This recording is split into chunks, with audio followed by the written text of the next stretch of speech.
Namaste and welcome from Dhananjaya Kumar. Another episode on great minds, great quotes. We have made about 30 videos already on great minds, great quotes, and I hope you are enjoying them, exploring them, and learning from them as I have done for decades. Since we are doing this in alphabetical order of topics, this video is about death. Now, death can be a sensitive or fearful subject to talk about. I used to think the same way. I think a little differently now. In fact, there is another video I have done, a longer video on a topic called life and death in this same channel. But this is a very meaningful collection of quotations I have. But before that, I want to mention briefly that why most of us are afraid of death to the extent that we avoid talking about it, thinking about it, or reading or hearing about it. It is partly because of the unknown. We don't know about something, therefore we are concerned and we are afraid of it. We don't know the person walking down the street and we find it difficult to be friendly with that person compared to someone you know well. A new knowledge, new discovery is made. In the beginning, it becomes difficult to accept it because we are not familiar with it. We have no experience of that. So this not knowing about something gives us a little bit of anxiety, uncertainty, hesitancy in dealing with that subject. And death is that subject. At the same time, we all know that death is part of life. It is not something separate from life.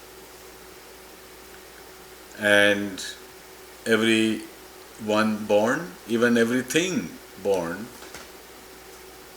will not necessarily disappear. It may disappear from your vision, but as has been widely accepted, one of the scientific theories and proven with experiment called law of conservation of energy and law of conservation of matter, which means essentially that both energy and matter cannot be destroyed. They can change form and shape, become something else, but they don't totally disappear. Energy and matter are conserved. Sometimes they can interchange. Matter can become energy, energy can become matter. They can converge, interchange, and change form and shape, but not completely disappear. So, death of a body is really not disappearance of the body, disappearance from your cognition, from your vision. But in some form or the other it remains. It remains in the dust, trees grow on it, or if it is burned, it becomes fire and ash and merges with the universe. it is disintegrated, can take another form and shape. The thoughts remain, your speech remains in the atmosphere. So that is a kind of fundamental aspect that we should be familiar with before reading about 4 or 5 quotations I have selected. The first one is about Jaddu Krishnamurti. He says, "My fear is not of death. My fear is not of death, but of losing my associations with things.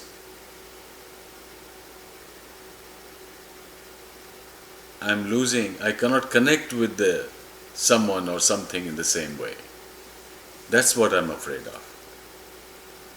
It is not that I have lost it. Even if I have some near and dear person, I am not able to associate or connect with that person. I feel a sense of loss." So, it's a beautiful quotation. "My fear is not of death, but of losing my associations with things belonging to me or persons close to me."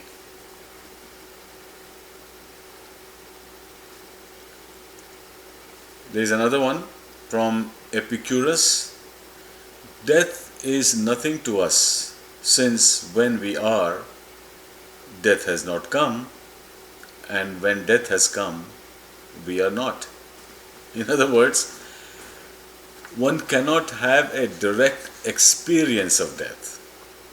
We can do research and talk about it and speculate and apply all kinds of theories to it, that this is what happening or happened. So, since we are aware and alive, death has not come. And when death has come, we are not aware and alive. So how do we know how it comes? Or when it comes, when it will come? So it's a very comforting thought that at the time of death, we are unconscious. We don't know. Other people know about that. You know about someone's death. But that person does not know his or her own death. Now, there is a lot of theories about after death experience also, or near death experience, and a lot of stories and tales about angels and rebirth. Rebirth is actually based on the conservation of matter and energy, something born in a different form and shape that you may or may not know about or recognize when you see. So the idea here is that when death comes, we are not, and when we are, death is not. So that's an interesting way to understand it. Osho has a beautiful one. "Don't fight death, rather know that which is life." In other words, he's shifting attention from death to life. Know what is life. A lot of people, we are alive, but we don't know that we are alive. We are alive because as long as we think we are doing something, we are talking, we are eating, we are alive. But what is life? What is alive in me? And how I became a form of life? And why? And why am I here, not in some other era? What is the purpose of my existence? What is the purpose of any existence? We seldom ponder about these deeper questions. So Osho says, don't fight death, rather know that which is life. Death is not against life. Death is against birth. Now that brings us a little deeper into it. Death is not against life, death is against birth. So there are many concepts inherent here. Death is against birth. Why? Because if something is not born, it won't have to die. Something dies only when it is born. So death is associated with birth. Birth and death go together. So death is not against life. Death is against birth. There is another concept here, is that one who is not limited by physical manifestation is merged in consciousness, is living in subtle bodies, or has achieved moksha or freedom or liberation, and can take life form at will, when and where needed or desired. So you have total freedom. You're not bound by a life form and a life term. You can take life whenever you want to, or not be bothered about it if you don't want to. So the absence of birth is not really absence of life forces, except that life forces have not manifested in a life form. Maybe it's getting too subtle. So just consider these things and think about it. Your understanding will increase, the fear will be gone. There is another one by Native American Indian, Chief Seattle. He says, there is no death, only change of worlds. Now this gives a kind of firm belief in many worlds. If you are not here, you are in some other world. Many lives. If you are not in this life, you will be in another life, and you were in the previous life. So there is a continuity, there is a change of time and space, and there is change of life forms and appearance of life and disappearance. So it's a continuous, eternal process that he is gesturing to. And I think we are capable of understanding this. There is no death, only change of worlds. And the last one I have is Swami Vivekananda. He says, all expansion is life, all contraction is death.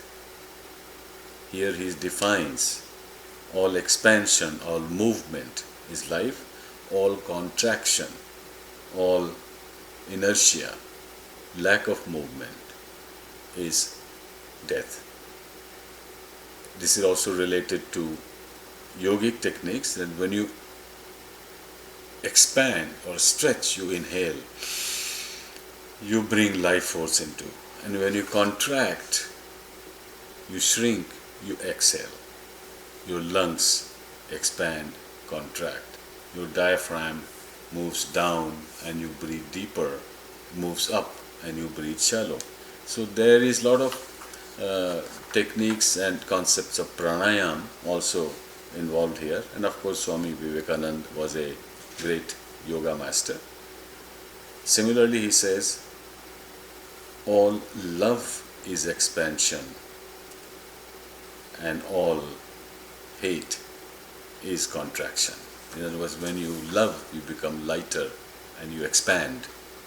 With disappointment, disenchantment, hatred, dislike, negative thoughts, you contract and you lose part of life force every time that happens. So there is also a lesson in it.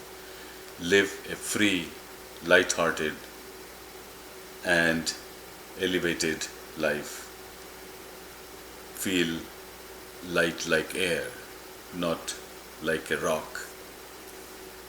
Be mobile, be dynamic, be flexible and grow, as opposed to contract and become stale and useless in life. So know life, appreciate life, live fully, live blissfully, and expand your personality and shine. This is the message in this whole discussion. Thank you for listening. We'll meet again soon.